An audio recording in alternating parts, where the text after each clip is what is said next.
Tachidele, voici un enseignement très important, inspiré de l'ouvrage de Patrul Rinpoché, Le chemin de la grande perfection, sur le sens de la vie, le sens de la pratique du dharma. Nous l'avons compris, le corps physique, comme tout ce qui est physique matériel, meurt.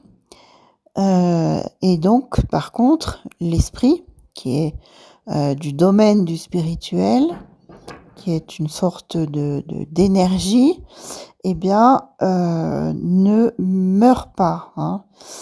Donc, une fois le corps physique abandonné, l'individu, en fonction des actions commises dans le passé, ce qu'on appelle chez les Tibétains dans le bouddhisme le karma, est intégré dans l'esprit.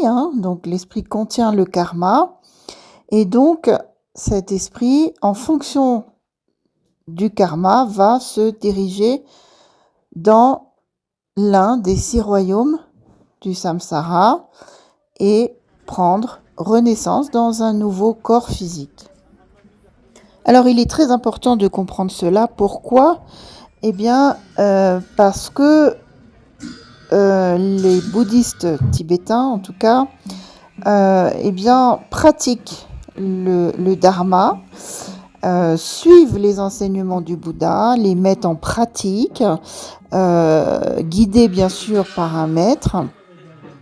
Pourquoi ? Tout simplement pour préparer la prochaine incarnation afin que cette dernière soit la meilleure possible. Certains rares pratiquants vont encore plus loin, souhaitent pratiquer le dharma pour pouvoir sortir définitivement des 6 royaumes du samsara, parce qu'ils ont constaté que dans chacun des royaumes, peu importe lequel, il y avait souffrance, et que tant qu'on n'était pas sorti de ce cercle des existences samsariques, on continuait donc à souffrir.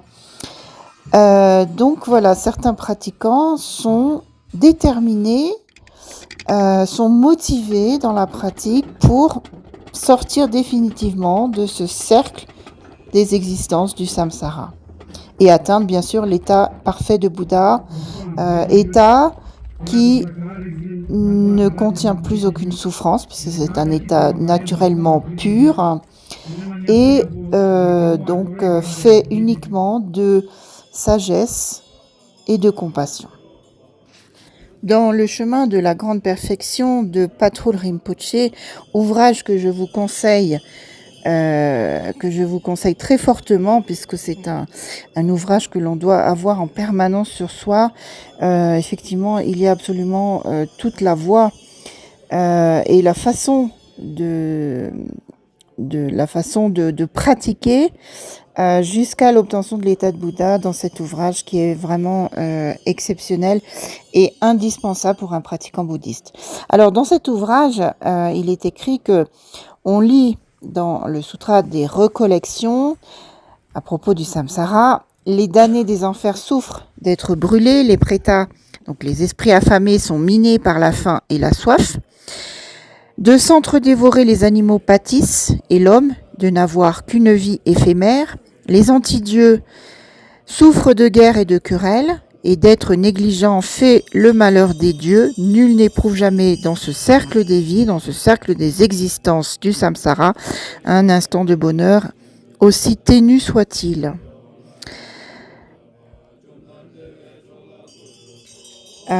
Toujours dans cet ouvrage, Padmasambhava dit à propos du cercle des existences du samsara, dans ce cercle, est-il dit, on ne trouve jamais de bonheur, ne fût-ce qu'une pointe d'aiguille, et même s'il arrive qu'on en ait un peu, on subit la souffrance de le voir changer. Alors Patrul Rinpoché également nous dit que on ne doit pas se contenter de comprendre et d'étudier toutes ces souffrances du samsara. Il faut les prendre mentalement sur nous jusqu'à vivre une expérience convaincante. Armés d'une grande certitude, eh bien, nous n'aurons plus d'efforts à fournir pour éviter le mal et prendre plaisir à faire le bien autour de nous. Cela viendra naturellement. Il raconte également l'histoire de Nanda, le neveu de Bouddha Shakyamuni. Ce neveu, qui s'appelait Nanda, était très attaché à son épouse et il ne voulait pas renoncer au monde et pratiquer. Alors, grâce à d'habiles moyens, le Bouddha le convainquit finalement d'entrer dans le Dharma et de devenir moine, mais il n'apprenait pas à suivre les préceptes. Alors qu'il s'apprêtait à s'enfuir, le Bhagavan le transporta miraculeusement sur une montagne enneigée devant une guenon estropiée. Et il lui dit : « De cette guenon et de ta femme, laquelle est la plus belle ?» Donc dit-il à Nanda. Bien sûr, Nanda répondit : « C'est ma femme. L'autre ne peut même pas lui être comparé, voyons. » Alors Bouddha répliqua : « Alors, viens chez les dieux. » Quand ils furent arrivés chez les dieux, le Bouddha s'assit dans un coin et dit à Nanda d'aller voir. Les dieux, chacun dans un palais, étaient entourés de jeunes déesses et jouissaient d'un confort, d'un bonheur, de richesses inconcevables. Il y avait toutefois un palais où, malgré la présence de nombreuses déesses, on ne voyait aucun dieu. Nanda demanda pourquoi il n'y avait pas de dieu. On lui répondit qu'il se trouvait chez les humains un certain Nanda, neveu du Bouddha, qui suivait la discipline monastique, que ce karma lui vaudrait de renaître parmi les dieux, que ce palais serait le sien. Le cœur en fait, bien sûr, Nanda retourna auprès de Bouddha, qui lui demanda s'il avait vu le royaume des dieux. Oui, oui, oui, dit-il. Alors, qui trouves-tu la plus belle, ta femme ou une jeune déesse ? Alors Nanda répondit bien sûr : les filles des dieux sont bien plus belles. Leur beauté dépasse celle de mon épouse, d'autant que la sienne dépasse celle de la guenon estropiée, bien sûr. De retour chez les humains, Nanda observa parfaitement du coup la discipline monastique, motivée par une renaissance chez les dieux. Le Bouddha s'adressa alors aux moines. C'est pour renaître dans les contrées divines que Nanda a renoncé au siècle, mais vous êtes devenu moine avec l'intention de transcender la misère. Vous et lui n'avez pas emprunté la même voie. Ne conversez plus avec lui, ne lui parlez plus en intime, ne vous asseyez plus sur le même siège. Tous les moines obéirent. Nanda fut extrêmement affligé. Il se demanda si un Nanda, en tant que frère cadet, l'aimerait encore et ne le rejetterait pas comme les autres moines.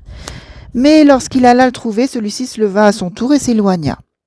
Nanda lui demanda la raison de son attitude, et Ananda alors lui rapporta les paroles du Bouddha. Nanda se morfondit de tristesse. Alors le Bhagavan vint lui proposer de visiter les enfers. Par un autre miracle, il l'emporta là-bas et lui demanda de regarder. Nanda visita tous les lieux infernaux. Il se retrouva dans un endroit où de nombreux ouvriers du maître des morts entouraient une marmite vide dans laquelle des flammes dansaient.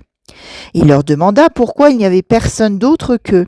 Ils répondirent qu'un neveu du Bouddha, appelé Nanda, qui observait la discipline monastique pour gagner la félicité des dieux, renaîtrait ici même après avoir goûté au bonheur d'une renaissance céleste, quand les effets de ses mérites seraient épuisés.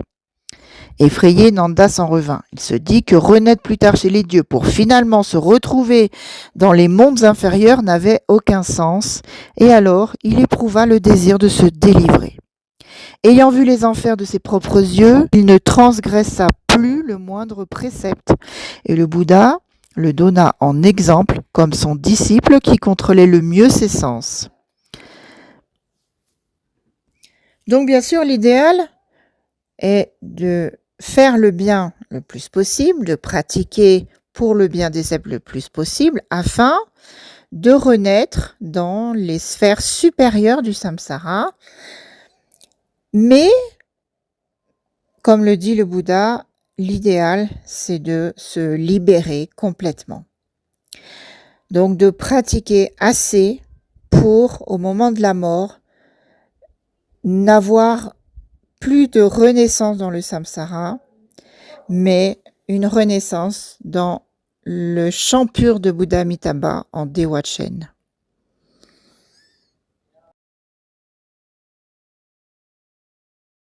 Alors, quoi qu'il arrive dans notre vie, bonne chose, mauvaise chose, peu importe, continuons à pratiquer le précieux dharma libérateur. Continuons à penser à notre maître, entretenir les pensées positives envers le maître, à lui faire des offrandes. Continuons à faire le bien autour de nous. Continuons à pratiquer Bouddha Amitabha afin qu'à notre mort, nous puissions renaître dans le champ pur de Dewachen, où se trouve Bouddha Amitabha et non plus dans un royaume du samsara. Om Amidewa Shi, Om Amidewa Shi, Om Amidewa Shi, Om Amidewa Shi, Om Amidewa Shi, Om Amidewa Shi, Om Amidewa Shi, Om Amidewa Shi.